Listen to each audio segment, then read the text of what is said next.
자기 인생은 자기가 결정해요. 그래서요, 내 안에 에너지의 파동이 반드시 현실로 일어나요. 반드시 현상화돼요. 영체가 있고 기체가 있다고. 정보에 의해서 그 사람의 기운이 결정이 돼요. 분노스럽고 억울한 정보가 많으니까 세상이 그렇게 해석이 돼요. 그래서 안타깝지만 그 사람이 원한 건 아니었지만 그 사람의 무의식은 자꾸 고독을 만들어요. 외로움을 만들어요. 자기가 자기 인생 속에서 내가 결과로 만들어지는 그 모든 것들은 정확하게 여러분 안에서의 선택이에요. 그럼 그 선택을 바꿀 수 있다면 새로운 나가 발견되거든요. 내가 내 한계 속에서 노력하는 것은 잘 고쳐지지 않아요. 근데 그 한계밖에 나를 봐야, 내 틀 밖에 나를 보고 노력을 해야 내가 나를 코칭하고 내가 나를 바꿀 수 있어요. 사람이 얼마나 반복적이냐면요, 아인슈타인이 그랬잖아요. 어제 하던 생각이 99%를 반복한다고. 생각과 감정이 얼마나 반복되면 여러분 20년 전에 썼던 일기 한번 점검해 보십시오. 일기에 있었던 내용, 소재, 제목, 대상자만 다르지 같은 내용입니다. 여러분의 뇌는요, 같은 필터로 세상을 해석하고 있기 때문에 같은 결과, 같은 생각과 같은 감정을 계속 반복적으로 도출해내고 있어요.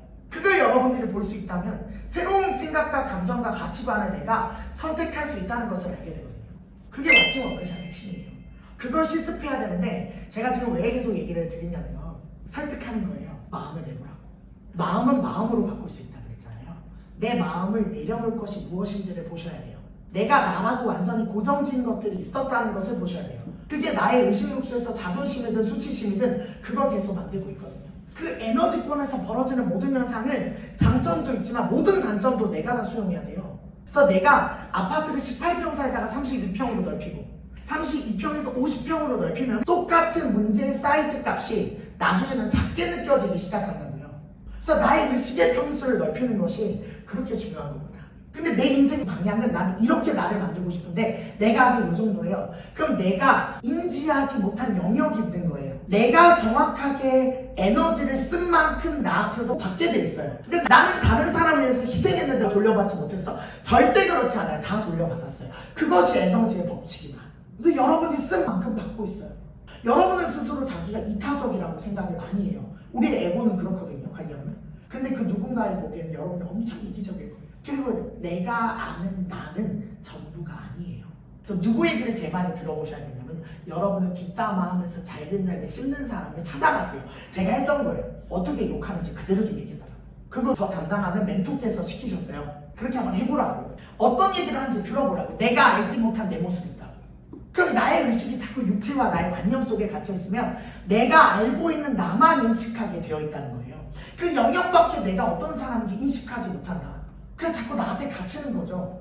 그럼 요 울타리를 깨고 찢고 나오는 시간이 필요하지 않냐는 거죠. 그래서 여러분이 진실하게 자기를 바라보고 내가 나를 보고 내가 나를 느끼는 시간을 가져야 되는데 그럴 마음이 없으면 안 보여요.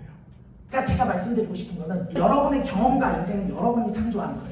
지금 내가 내 인생을 돌아봤을 때 내가 잘 살았다고 하는 것도 여러분이 하는 거고 행복했다고 하는 것도 여러분이 하는 거예요.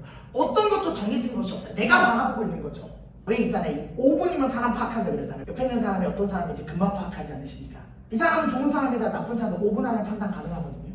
근데 좋은 사람인지 나쁜 사람인지 여러분, 그 사람을 겪어봐야 알 수 있는 것들이 더 많은데 내가 그렇게 판단하는 건 내가 경험과 기억으로 그 사람을 판단하는 거죠.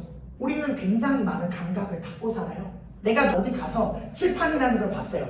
칠판이라는 걸 자세히 봅니까? 아니면 칠판을 보는 순간 칠판에 대한 기억과 정보를 봅니까? 칠판에 대한 정보를 보죠. 그럼 여러분은 인생을 살아가는데 굉장히 하루에 한 3분의 2 정도는요, 3분의 2보다 더 하죠. 생각과 감정 속에 여러분을 판단해요. 실제 인생을 경험하고 있지 않은 게 너무 많아요. 한번 따라해보세요. 4글자로. 가상현실. 가상현실. 그래서 여러분, 콜럼버스가 미국에 딱 도착을 했는데 배를 타고 오지 않았습니까? 근데 딱 인디언들 딱 보여줬죠. 저거 타고 왔다고. 인디언들이 알아봤을까요? 못 알아봤을까요? 못 알아봤죠. 왜? 배를 본 적이 없으니까. 정보가 없으면 눈에 보이지 않는다.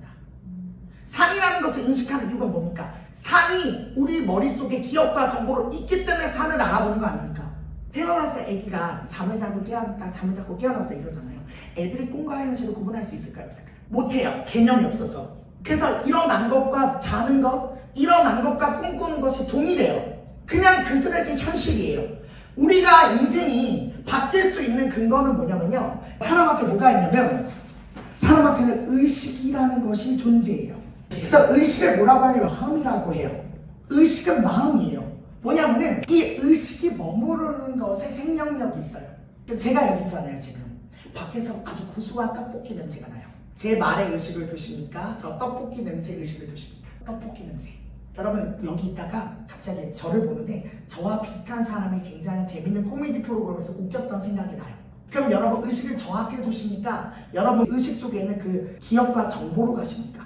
기억과 정보로 가지 않습니까? 내가 좋아하는 사람이 생겼어요. 여기서 앉아서 듣고 있지만 마음은 콩밭에 있죠. 그리고 여러분들 그 마음이 좀 오래 가면요, 그것이 전부 다 나라고 느껴지는 순간이 있는 거 아십니까? 그럼 여러분한테 질문하고 싶어요. 여러분은 무엇과 하나 되어 있냐고요? 내 인생의 필터는 뭐냐고요? 나는 내가 인생을 어떻게 해석하고 있냐고요?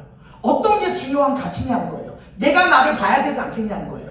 내가 나를 봤을 때 나는 인생을 해석하고 삶을 받아들이는 어떠한 기준 속에 있냐는 거예요.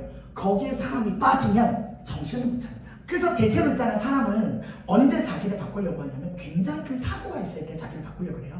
자기의 관찰자 의식을 회복하는 건 자기를 완전히 부정할 만한 사건이 있어야 자기를 바라보게 돼 있어요. 나를 완전히 제거할 만한 뼈아픈 고통을 느끼게 만드는 그거는요, 내가 집착하고 있는 내가 있어요. 관찰자 의식, 깨어있는 의식은 언제 되찾아지냐면요, 내가 완전히 부정당했을 때야만이 내가 보여요. 내가 누군가의 관계 속에서 문제가 생겼어요. 이 사람이 잘못해서 내 인생이 지금 이렇게 된 거야. 그건 관찰자 의식이 회복된 게 아니에요.